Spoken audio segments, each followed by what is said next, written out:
একদম এক রেট 3 লাখ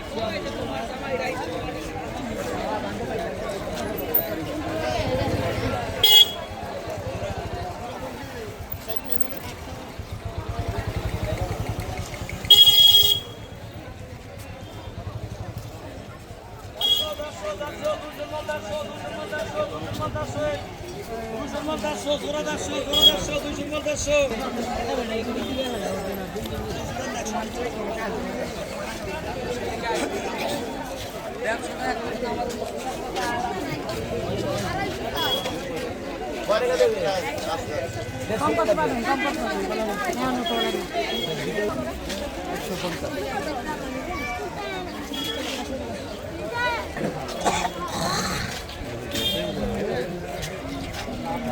পরে আবার নষ্ট হয়ে গেছে, আবার ডজন করছে মানে ওই পাখা